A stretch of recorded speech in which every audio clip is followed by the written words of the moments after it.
Rapport, ethics, safety, and morals. How do they all align with neuro-linguistic programming?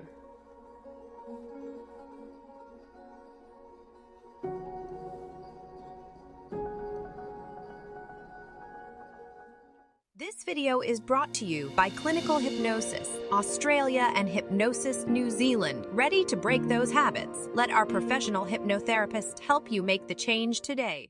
Rapport is often established just naturally with our interactions with people, yet it remains a fundamental component in fostering mutual respect.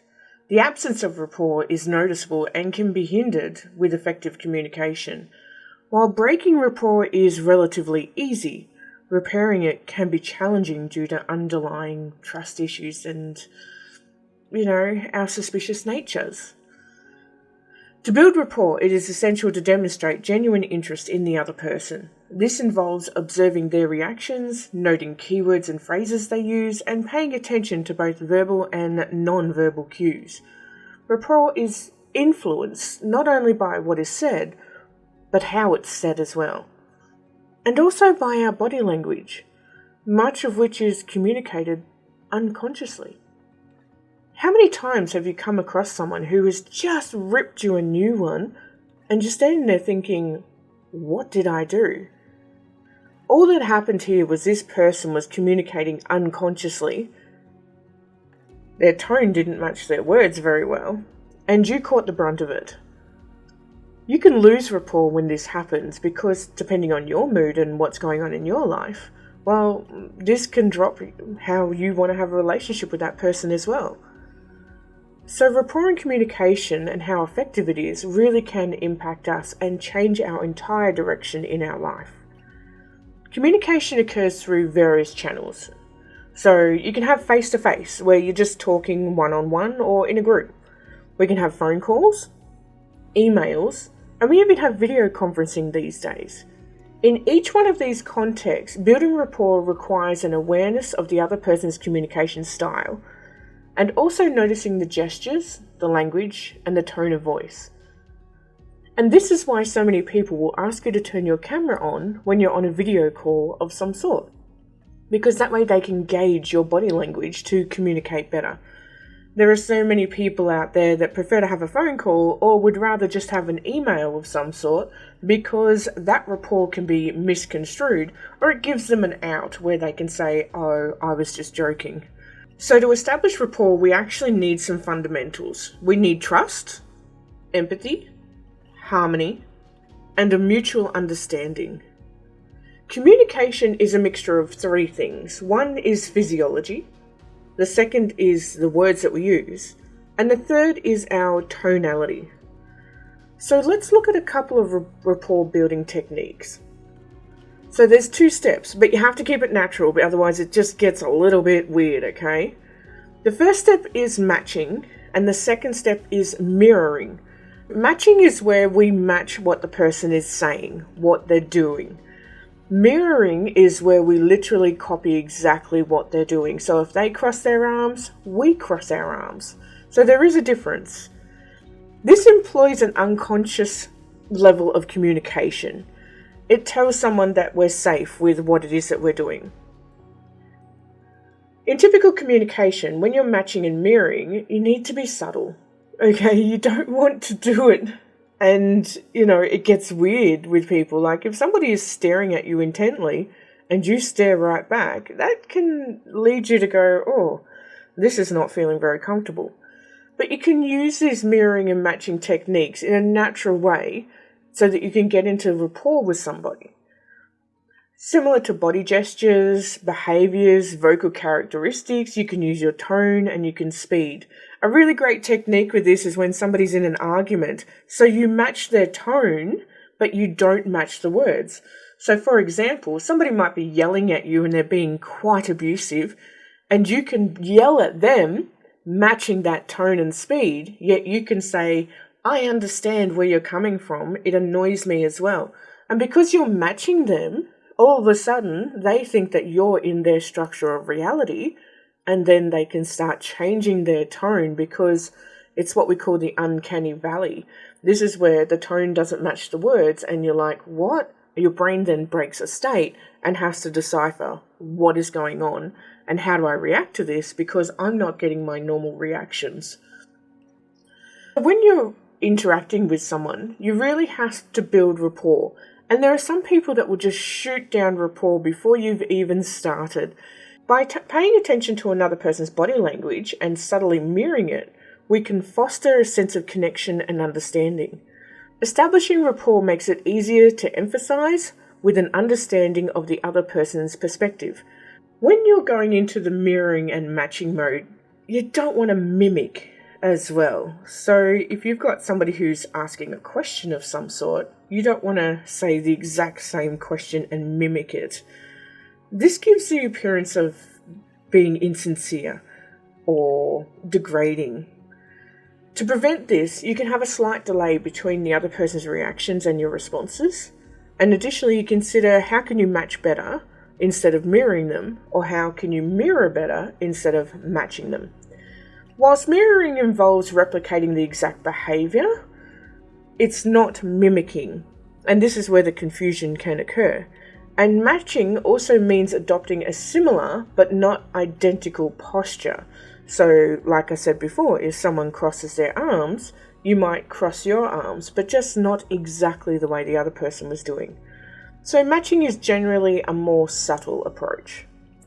When creating rapport, we can achieve these goals by aligning with the way other people are talking, with their tone and their speed, their breathing rate, slow or fast, and the rhythm and movement of their energy levels. Now with rapport, we have approximate percentages of it. There's approximately 55% that's physiology, so that's posture, gesture, breathing, expression, and this is where you can come into a conversation and you can notice somebody's physiology and then navigate that field in a safe way. Because if somebody was yelling and screaming and carrying on, swinging around something, you probably don't want to be going into that circumstance to go, hey, would you like to buy a chocolate bar? It's not going to go very well. Then we have about 38%, which is our tonality. A lot of people in relationships will know about this because they'll be like, it's not what you said, it's how you said it. So we're looking at volume, speed, the quality, and the tone. And then the lowest denominator is your words, your predicates, keywords, experience, and content. This is about 7% of rapport. And when we're seeking out these words, we're ensuring that somebody is speaking intelligently, they're aligning with experiences, and we want to connect to that in some way, shape, or form. Now let's touch base a little bit on the ethics, safeties, and morals of NLP. Ethical use of NLP involves ensuring fairness, transparency, and accountability. Fairness requires the NLP system so that you do not perpetuate or exacerbate biases. And this can be difficult because bias is a language that can lead to discriminative outcomes and toxic outcomes. Biases is where we just want somebody to believe what it is that we're doing, and this is the only way. Many people will go, I believe this, and therefore you must believe this as well. So this is known as a confirmation bias or the hedonic treadmill. So when we go into this bias mode, and we've all done it on some level, when we're going into this bias mode, this is because we're trying to prove a point. However, if we don't have transparency and accountability towards it, then 1 and 1 is definitely not going to make 2. And that person is going to come up with some kind of problem for every solution that we have. Ensuring also that we're very transparent, it is essential for building trust. Being genuine and using your newfound skills openly for people can gain them the confidence so that they can come to you and trust you to have that conversation with you. When we're seeking a relationship and we've got trust issues within that relationship, it's due to us giving somebody else our Pandora's box. So we were giving them our transparency and then just hoping that they never used it against us. And then unfortunately, they did. We gave them that transparency. We gave them access to our absolute soul, and then they used it against us. Without transparency, we just cannot have trust. Unfortunately, so many of us get hurt from such a young age, and then we don't navigate through that territory properly to come out, forgiven or healed or whatever you want to call it on the other side. And then we can take those notions of distrust into the next relationships, whether it's friendship, a love relationship or whatever it is. We can take that into the next relationship. And that person can be completely transparent with you 100% of the way. And then we still feel the need to protect ourselves. One thing that I have always engaged in, particularly when it came to my partner, when I first met him, he was very on edge. He came from a very abusive relationship. I also, but not as bad as him. And then one day he broke something when we were moving in together, and he was so upset. And he got himself into a bit of a tizzy. And I said to him, "Can you please treat me for the Trish that I am, not the Sarah that I'm not?" And I remember him looking at me and going, wow, his whole brain just kind of capsized into itself. And I said to him, look, I have to treat you for the John that I know. And that's how we're going to build this relationship with complete transparency and trust. We've now been together for about 13 years and we've never had an argument because we give each other the legacy of transparency. We have no issues with telling each other, I don't like that shirt on you because of these reasons, and we trust that judgment.